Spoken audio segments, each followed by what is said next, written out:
Welcome to My Creative Corner 3, a podcast about quilting, crafting, creativity, with a dash of garden, chatting about current interests and life in my northern town.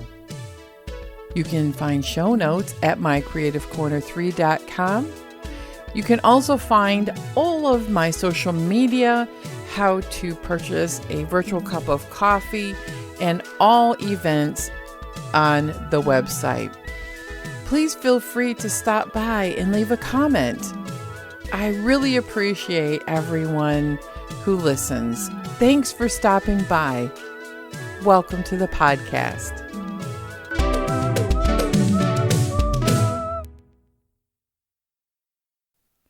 Hello, everybody. How have you been doing? It's been a couple weeks of ups and downs around here. So I did get a new phone on Mother's Day. We went to Costco. They were on sale. I got the smartphone with the fantastic camera. It's pretty big. I dropped it today. Oh, yes, I dropped it. Chipped it too. Wow.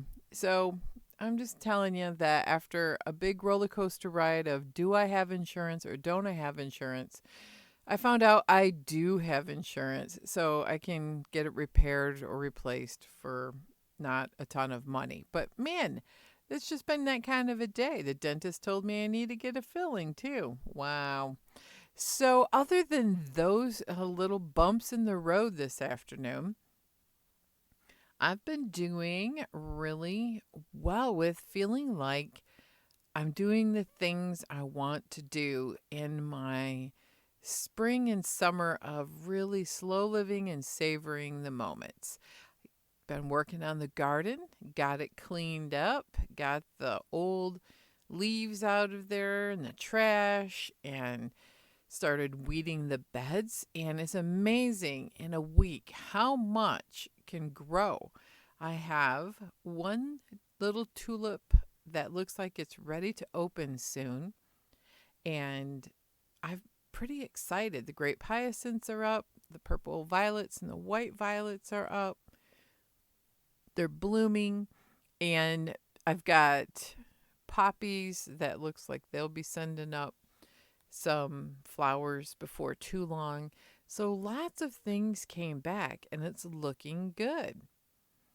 I tried to plant the sunflower seeds, and I think the squirrels got them. So I'm going to try popping a couple in empty pots I have in the house and see if I can get some to grow. So the garden has been like a lot of my extra time over the last couple of weeks and a lot of work. So I've been a little sore. My hands have been sore, but it's so worth it in the end. So I thought it would be fun to do a little bit of filming of our progress. I started a series on TikTok, and you can see it on TikTok or it's on Instagram Reels. If you want to see it all in one shot, TikTok's the way to go. I have posted them on my Facebook page too. But this is the thing.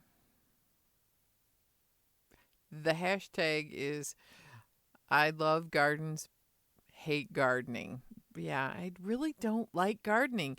It's like there's a thing going around on social media and TikTok and Reels where the guy is walking around and he's grumping the whole time. I'm going on my daily walk.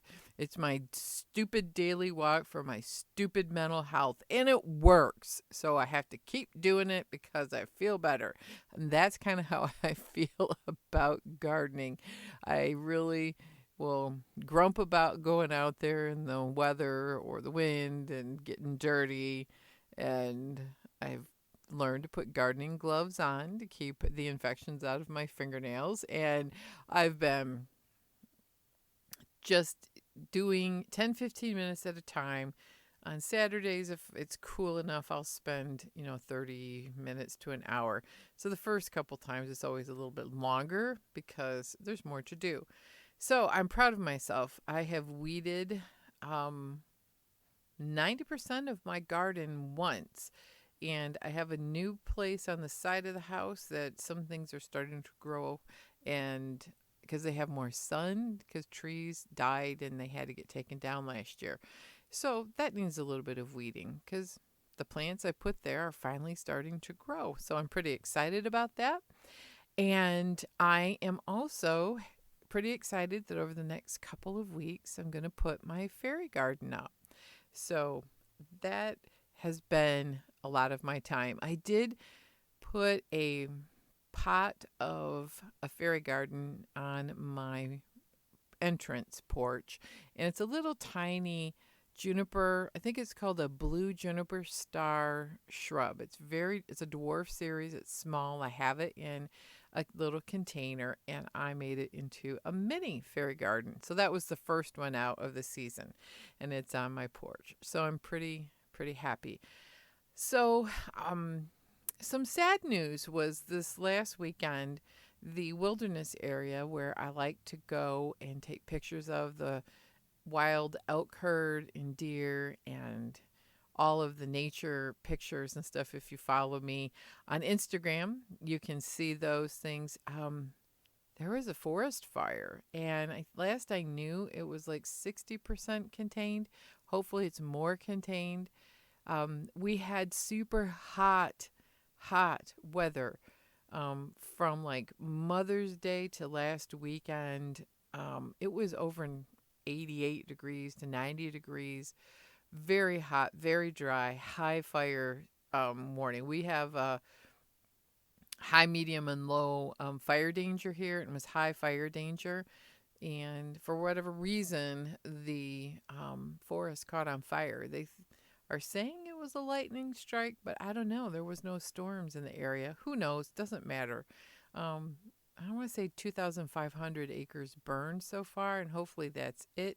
It's plenty of acres out in the wilderness area. So there are cabins and wooded areas that have private strips of land. And I know one ranch is where it originated. It's a hunting ranch, we call them. And that did burn, but no one was hurt so far. So the good news was while I was out and about this weekend, we did get some pictures of the fire on the horizon, and the elk were not bothered. I saw them in a farmer's field quite a ways away where I've seen them for years, and things look like it will move on and things will be good. I hate fires though, don't we all? The destruction is just terrible. So that happened and was kind of unsettling, but I think they have it controlled. And I got to look at my list here. I have been doing quite a bit of exercising in my slow living days. I'm getting out to my little garage gym probably about 5 days a week, and with the extra gardening, I'm counting that as some exercise, and I've actually been walked around the neighborhood, so I'm feeling pretty good about that. And I just feel like it's been a mental shift for me, and I don't feel so stressed out of trying to pack in all the things in a day. I do want to say that I have been long arming. And so I finished up the orange and gray quilt that my friend had dropped off. And she wasn't planning on it being long armed. So it did run a little short on the back. I can't believe it, but I remembered how to add a piece of fabric to the backing while it's still on the frame. And it worked out perfectly. It laid flat. I had a big old piece of fabric that was the right size and color, and it turned out very well. That one was custom quilted. And then I've been working on table runners. That is the last of a series of table runners. I think I've done probably 6 or 8 by this friend of mine, and she used Insulbright on the first few that were larger. Now I'm doing some thinner, longer ones. Some of them have batting, some have Insulbright. And what's really interesting is I've never done this before, is that the centers are a French braid. that she did as a quilt as you go. But then when she got to the outer borders, she thought, wouldn't it be pretty to have feathers on it? So this has been a great practice of doing feathers on all different sized table runners and borders, and they turned out flat on the back, and I'm pretty excited about that. So it's been good practice because I'm getting ready to put on another custom quilt for my friend, and she wants to put it in the local quilt show. No pressure, right? So I ordered thread. The thread came, and I'm going to get ready to put that on next. I have started a couple of other hand sewing quilting projects. I used Angel from Halo Inspirations Manx Quilt, and I have added a few logs, and I don't even have one block done. It is a hand sewn to a fabric foundation log cabin type of block, but when you fold your logs back, you leave a pleat, a gap of at least 1/4 of an inch away from the seam that you did, because it's designed for you to do big stitches. So the big fat seam allowance, when you fold it back and you finger press it, and then you put the next log on, it leaves like this lovely folded or pleated log cabin, and I really like it. But I am not going at it at lightning speed because of my stupid cracked thumbnail. Now, we've been dealing with this since last December, and I'm not going to wail about it, but I'm going to explain. It is on my dominant hand, and it's a vertical fracture of the nail that went all the way to the nail bed. So now it's grown out to where the crack is probably to the halfway point, and the Manx sewing is a lot of pressure on that thumb, and I try not to, but it's the pressure that you put on the thumb, not necessarily the nail, but it caused the nail to separate. So that kind of hand sewing is probably going to go super slow, or is going to have to go on the back burner until this thumbnail heals up. So I was like bummed about that because I was all great guns and ready to go. But until this heals up, there's not much I can do. And that's going to take a while for this to heal. So I'm about ready to pack it up and put it in its own project box for a future date. So, Mother's Day. I did some impulse buying for myself. I did. I bought 2 40-pack of charms that were 2.5 inches from England of all different Liberty of London. And I'm surprised because my mom said she'd never heard of Liberty of London. And I had a couple of other people tell me that they had never heard of Liberty of London. So I thought, well, I've heard of it. And I know some things about it, and I made some assumptions, but I did a lot of research over the last week, and I just want to say, wow, Liberty of London has been around for a very long time. And I want to read some of the things that are on their page. So if you go to libertyoflondon.com, you can go to their page that is called Our Heritage Information. And I just Googled the history of Liberty of London. This is where I got. So Liberty of London has been around since the 1800s. And if I can get my computer to work here, it will help. In 1875, their adventurous founder, I'm reading and paraphrasing what their website says. His name was Arthur Lansby Liberty. He laid plans for a London emporium laden with luxuries and fabrics from distant lands, and his dream was to metaphorically dock a ship in the city streets. So it was like an early department store is what we would call it now. So he started this in 1875, and he has a building that he found, and he was determined.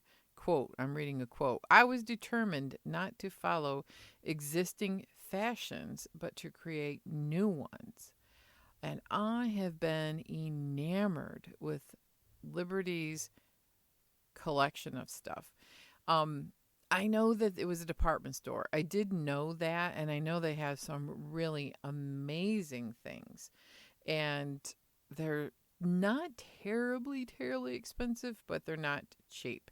And now it looks like if you buy over $70 worth of stuff from Liberty of London's website, they'll ship it to the US for free. They have an amazing building that is really old that they li- live in. They have a place that looks, it's a Tudor revival um, building. And I don't remember if it is something that they built or if it was something that they had purchased and then renovated it.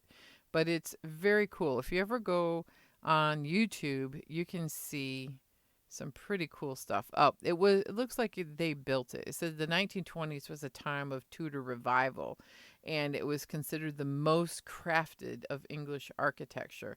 So the shop was engineered around three atriums. It was designed to feel like a home, and the atrium was surrounded by smaller rooms. So it's really interesting how it does. You go look outside and it looks like this timber framed Tudor house, but then you go inside and it's pretty cool how each department and area is um, basically staged for you to go and look in the cabinets. They have some amazing jewelry.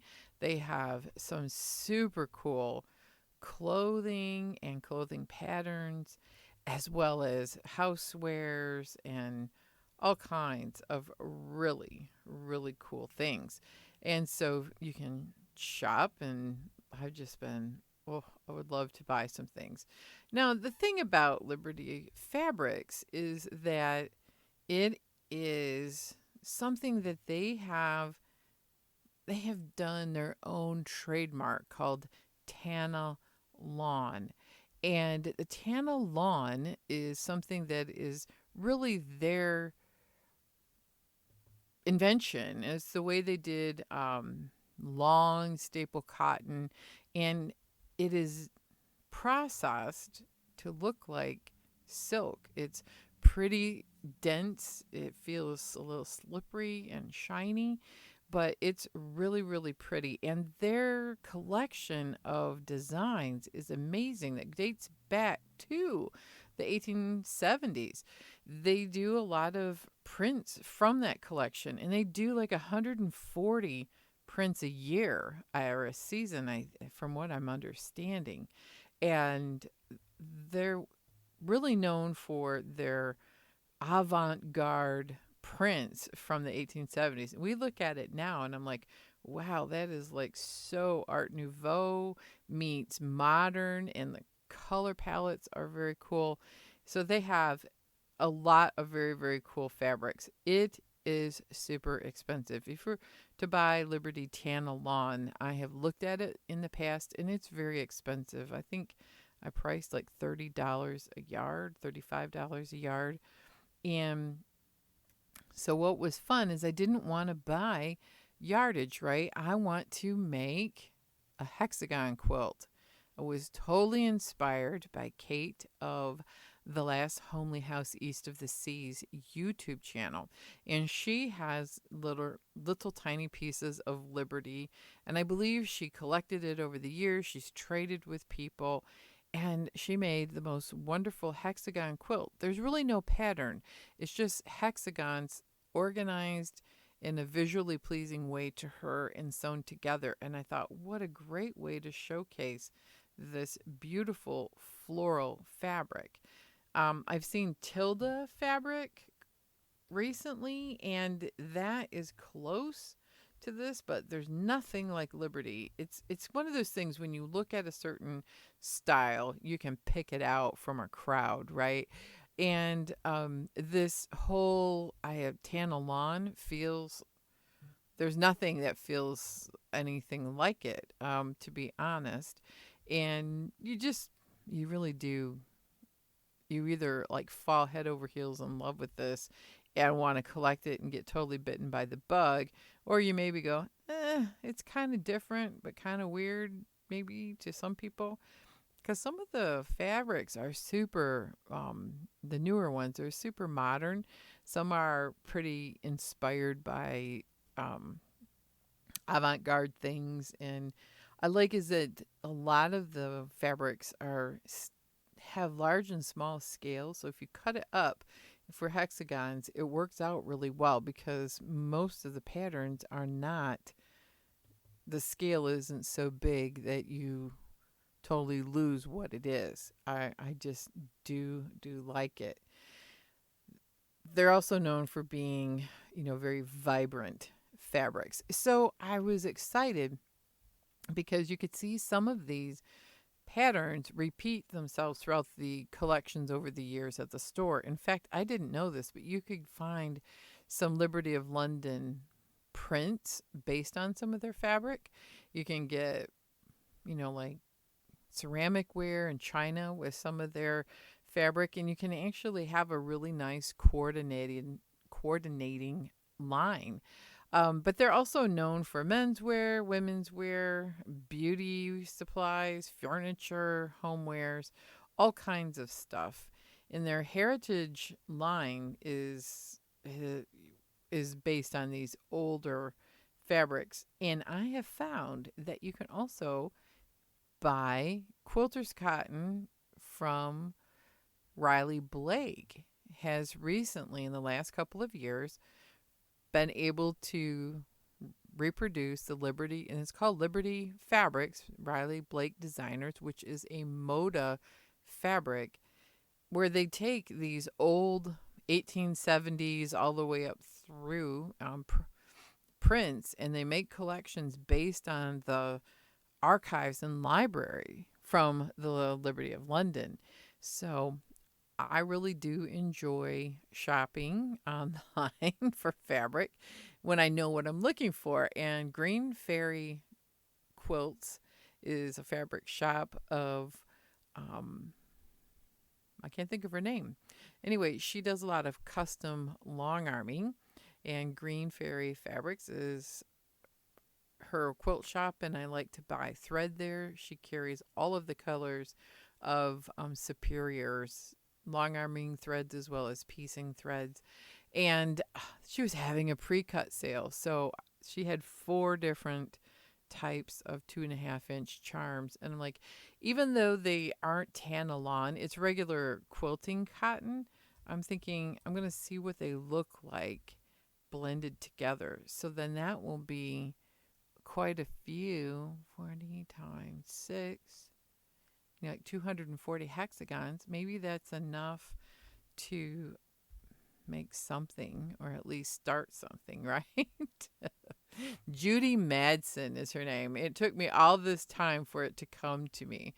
So the deep dive is you can get lost in Liberty stuff because it's not just fabrics. It's all about, their innovation of vegetable dyes in the past that were very vibrant and exotic and sourced some of the fabrics as far away as Japan, according to this article, back in the day. And I'll be honest, it is amazing. And what I like is that you can buy these little charms now as collections from sellers on Etsy, or you can buy them in quilting cotton here in the United States through Moda's Riley Blake.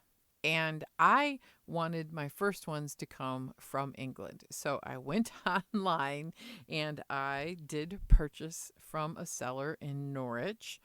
And the little tiny, she has them babies pressed flat. So they fit in an envelope. It costs $15 to ship that envelope of 80 little squares. So I paid almost as much for shipping as I did the charms. But who cares? I really wanted them. It was a happy Mother's Day gift. And, you know, sometimes you just got to buy what you really like. And it's going to be part of a slow stitching project that may take me several years. And I don't feel bad because Kate of the Last Homely House YouTube, she's working on hers, and this is the third year it's taken her. Now she's quilting it, and it's for her granddaughter. So, you know, sometimes hand sewing is great.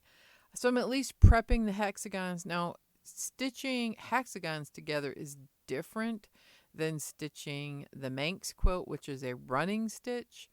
It's a whip stitch. I don't know if it will cause issue with my thumb, but I thought I can at least prep all the hexagons and dream about how they're going to look together, because they each are like little tiny jewels of precious little fabric pieces that are just amazing. So a nice way to collect them is to go on Etsy and purchase them. Let me look at the shop that I bought mine from, because I was really, really amazed at how fast she was able to ship them to me. The shop is called Liberty Charms, one word.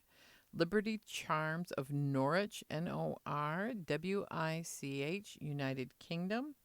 And you can buy 40 Liberty, she calls them lawn. Tana Lawn, I think, is their copyrighted name. And she has several collections. You know, some are more diverse in color. Some are collections like I got pink because I'm in love with pink. And you can buy some little pre-cuts from her. So anyway, I would say 5-star review for Liberty Charms. They were pressed, starched, pressed flat, shipped in waterproof envelope inside of the envelope she shipped it. So she knows how to do it without causing problems. So definitely check her out.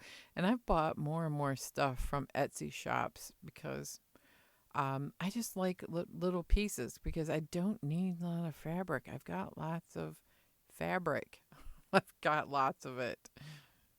So the next thing I want to talk about is the Our Creative Souls segment, where my sister and I do craft items. Now, since gardening season is upon us, she has been going through her collection of basically material laying around the house, and she had an idea of using PVC pipe. So she went to the store because she had PVC pipe of a certain diameter, and she found that you can buy hanging wire baskets, the kind with chains, and they have holes in the center. She probably saw this online and used it as inspiration, and she found PVC pipe to go in that specific diameter up through the wire hanging basket. The wire hanging baskets usually are lined with moss or some sort of gardening fabric. So one pipe, she made them several feet tall, like 5.5, 6 feet. She put the pipe in a bucket. Now, my sister works with cement quite a bit, so she mixed her own concrete or cement. I'm not sure what the right word is. And she put that pipe in the bucket and let it harden. Now, for extra strength, she added very long bolts at the bottom just to give it more place for the cement to grab. And then she has a little saw that cuts circles, and she cut some circles in one of the pipes because she thought, wouldn't it be cute to have 2 tiers of these hanging baskets? You keep the chains long on some, the bottom one, and then she used cup hooks on this particular one, and you screwed them in the pipe, and then she used shorter chains to make it 2 tiers to be right near the top. The pipe was big enough where she got a little pot and put a potted plant. It looked like a dianthus in the picture that she sent me. And she popped that in the top. And she goes, how cute would it be to stick a solar light, a little one, in that pot of flowers? And then she planted the whole thing with vining petunias. It's so pretty. So if you go to ourcreativesouls.wordpress.com, you can see a whole bunch of pictures. She made them to go on either side of her entrance porch near mailboxes on one side. And the other side, she actually had PVC materials that where you cap the pipe. And she put a screw in the top and did the same thing with the baskets. Oh, I forgot to tell you, before she hung the baskets, she painted the poles a bright yellow because it contrasts with the navy blue that her house is. So she has a blue and yellow and white theme going, but she didn't want the posts to be white. So she painted them, and the wire baskets are plastic coated lime green. They look great. So she did the cap, and then she did the same thing with the hanging basket. So they're 2 tiers. And on this one, she is just going to screw the solar light at the top. And she said, now you could put fairy lights, around that, are meant to be outside, around the baskets and the pole. That would make it twinkle and be very pretty. So the biggest thing is when you get ready to put that pole, needs to be in the ground. So you got that bucket on the end, right? So she dug a really big hole, big enough to sink the whole bucket and the pole. And then, she decorated it and planted the flowers. So in the pole that she cut the little circle holes, she stuffed it with soil that somehow, I didn't ask her exactly how she kept the soil in it, but she planted hens and chicks in there. For some reason, I think she filled the pole with sand, or she somehow put something to hold the soil up, like underneath the circles. She did 3 in a row. So she put hens and chicks in that one. Super cute. Anyway, I'm calling it the flower tower because they're probably 4.5 feet tall once you bury it with the bucket. And if you're like me, I've got all kinds of building materials laying around my house, including PVC pipe. Maybe you don't. You might have to go to the store, but be sure you find the wire basket so you can measure how big. And hers is pretty big. It looks like a 3-inch pipe. It looks like that from the pictures. Anyway, I can't wait to see it in person, and I hope I can go down there and see her soon. So I decided to do the TikTok love gardens, hate gardening, and that's been my creative things recently. Outside of doing quilting, is videoing myself doing very tiny micro steps, but knowing, just like in crafting, right? If you do a few at a time, 15 minutes at a time, multiple times a week, it all adds up. And I can't believe how far the garden has come in just a few weeks. So you can find those links all on Our Creative Souls, and you can find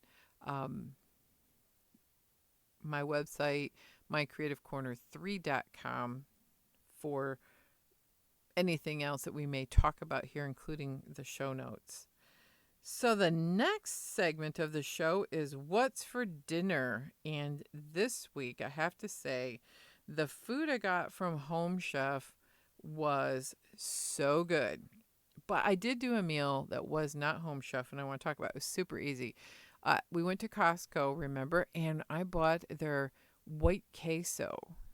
And I had some Tostitos, and I buy their ground turkey, and oh my goodness, that made the best homemade nachos with the queso. That white queso is addicting. It was delicious. It was better than a lot of the restaurants that I have had nachos at. And I liked is that it's, a good cheese. It wasn't fake cheese. It was delicious. So anyway, that was one meal, super simple, that I made myself. And I had 3 wonderful meals this week. I talked about that last podcast of some things in the future, but one was a chicken enchilada, and it was really good. And it actually was so beautiful, but I didn't take a picture of it. I wish I did. It was gorgeous. And I did another one that were tacos, but the filling was Philly cheesesteak. So it had little strips of steak with peppers and onions, and it was a little, upscale version of Philly cheesesteak. It also had portobello mushrooms in it, and the topping was a cream cheese and cheese sauce. That was extremely good. Now, what I love about these meals is that they're not huge, they're a good portion size, and it gets me trying things that I would never make. I would never make. And I was like, I took a big risk. And this week I got what's called a butter chicken bowl. So that came today. It is a quick meal. Some meals you can buy are 15 minutes that take to prep, usually takes me 20, and some are 30 to 40 minutes. So let's talk about some of the things that came this week. So what's for dinner tonight is going to be a pork chop with sage and honey butter with roasted garlic and Parmesan broccoli. Oh, that is good. Very, very good. The other meal we talked about was the butter chicken, and the other one, I get 3 a week, is balsamic fig sauce on chicken breast with zucchini. And the zucchini is pan fried and then put in the oven with grape tomatoes, and you roast them. That's another 15-minute meal. So that shouldn't be too difficult to make. I have made things that oh my gosh, I never thought that I'd be able to do. The thought process is so easy. You open it up, you look at the card, all the things that you need are right there, and there's no waste. There's a little bit of prep work depending on if you pick a meal that's a 30-minute meal versus a 10 or 15-minute meal, and I like it. So that's what's for dinner this week is pork chop with sage and honey butter, balsamic fig chicken with zucchini, and butter chicken rice bowl. With that one is a curry. I've never had curry, and I'm hoping I like it. So, why am I so excited about this? Because I was getting to the point where I didn't just dread making dinner. I hated making dinner. It was just awful. I had no inspiration. I didn't know where to go to get inspiration, and this has done all of the things I wanted. It's taken the pain out of all of the coming up with ideas to sourcing all the food. Um, if you're interested and you want to try Home Chef, they give me a few coupons for discounts. And there's also, if you go to homechef.com, you can sign up for a trial period that they'll give you a lot of meals for a small price just to try. So either way, what I like is their first page is great. It talks about their customer service is great. So far, I've not had any big problems with the food coming on time, and the temperature is always right. But I did have one package where some of the meat leaked out on the other meat, and I was worried that you couldn't use the one that was opened. They reassured me that that was probably, it was still very, very cold and it just had leaked a little bit. But they gave me a little bit of money off for the inconvenience of that, and it didn't ruin any of the dinners. They have what I like, their slogan here is we have more meal variety. You can choose from 30 weekly choices of dishes. There's more flexibility. You can sign up with no commitment, skip weeks, or cancel any time, and more flavor. I will tell you, there is more flavor with this than with some of the other food boxes that we've tried. And I do feel like a chef at home. So that's what's for dinner this week. The other thing that I've been doing is trying to do a little bit of spring tidying up in my version of the Fly Lady. So on the home front, I have chosen to do a mission of my own, which is to throw one thing away daily. Whether that's going through the mail that I wasn't sure we needed to keep or not. I try to go through the mail every day and throw out immediately all the junk mail. But like, just throw away one thing every day that you don't need anymore. Things like old receipts that you've kept for a long time and you know you're not going to need them, or you've already taken pictures of them. Going through used things, um, old food in the pantry. I went through and purged that this spring. But this week it's been things like mail and going through stuff that just kind of collect in piles, like the dining room table. That became a catch all over the winter. So I went through and cleaned that all up. And I have my sewing machine on one end of the dining table, and my husband has his things on the other end, but we can easily clear it off now, where before it would just had become a dumping ground. So that was this week's project, was clear off the dining room table. I'm also starting to go through, like, if I'm doing things in the craft room and I find stuff that's broken, old, and it's not working, immediately I have a big bag in there, throw it in the trash. That's been my mission for the last week, is just declutter and throw things away. I've also found like old pots and pans, or maybe serving dishes as you come across them. I'm trying to do it as I go, not like make, oh, a big mission today. I'm spending 15 minutes and 20 minutes or an hour and starting this big purging process, which is very painful to me. And I like to keep things. I'm not necessarily a pack rat, but I'm sentimental. And so if you just one small thing at a time, you let things go, it doesn't feel as painful to me, versus saying I'm going to clean this whole closet today, and you get going and it becomes more and more painful as you go along, trying to decide what else do I need to throw away or give up or give away or take to Goodwill. And then I become worn out with the decision fatigue. So this is my way of trying to avoid decision fatigue over decluttering. So lest you be concerned that I won't have enough craft projects to do, I have plenty. I'm going to really start planning on working on a miniature book nook. I'm still working on the logistics of how to put one together.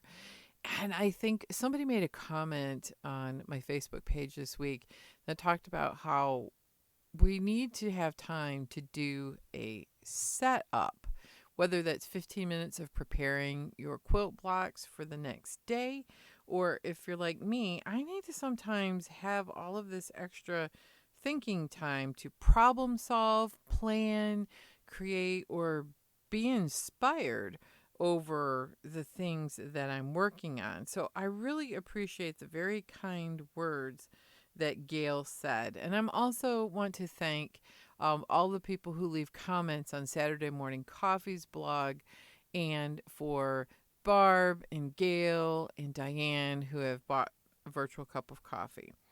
But anyway, Gail reminded me that that is so important. And I talk about it here all the time because I really believe that when we rush through projects, sometimes the results we're dissatisfied because we had a lot of negative feelings during the project, right? We felt rushed, we had a deadline, things didn't go as well. Maybe once you got the quilt completely done, you realize you would have done it a little differently.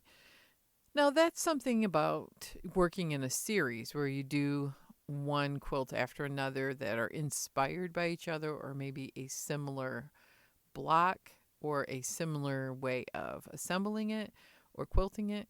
But I like to sometimes just do a few minutes at a time and then step away from it and really think about what I'm doing and where I want to go with it. Sometimes halfway through, I realize, you know what, this was not working out the way I want at all. And I need to step away from it And sometimes during that period of time, I get inspired to do something completely different or something in a different avenue. And that's happened quite a bit this week. Um, you know, it's given me opportunity as I'm practicing these feathers to think about the quilt that my friend dropped off that she wants custom quilted. And she has Moda blockheads, which Moda does free block of the month type of things on their website. So if you Google Moda blockheads, she did a really great quilt that's 12 blocks, and she decided she wanted the center one to be very personal to her, and she did a hand applique piece block, and it's gorgeous. So while I am getting intimate with the fabric she chose and the color she chose and the thread, I've had all this time to look at it and be inspired and also work and practice on the feathers on different sizes to see. I think I want to do feathers in the border. And I've also done a couple of other custom pieces for other people that has inspired me for this. So what all of this story is that sometimes the more you create, the more creative you feel. And I've also realized this week that the more I do, whether for like gardening or exercise or physical activity, if I keep it in small amounts, the more I do, the more I feel like I can do and the stronger I get. In the winter time, I'm kind of cooped up in this house. And every winter, um, I really have to work hard at exercise. In this winter, with my back injury and just the weather and everything, I really got weak, and it was hard to do anything. It got super hard. You know how it is when you injure your back, standing, sitting, laying, it all hurts. That came and went for several months, and I did try exercising and I re-injured it. So I had to redo my whole exercise program with my doctor's help. But I realized that the more I exercise, and yes, I keep 10, 15 minutes at a time, and then I feel strong enough to do other things like haul bags of leaves to the road with the help of my husband. Because, if it's real heavy, I can't lift too much, or I can help with the raking. So just like creativity begets creativity, the more exercise and the stronger you get, the better you feel about yourself, the better you feel about what you're able to do, and you physically get stronger. And that leads to me being able to be more active.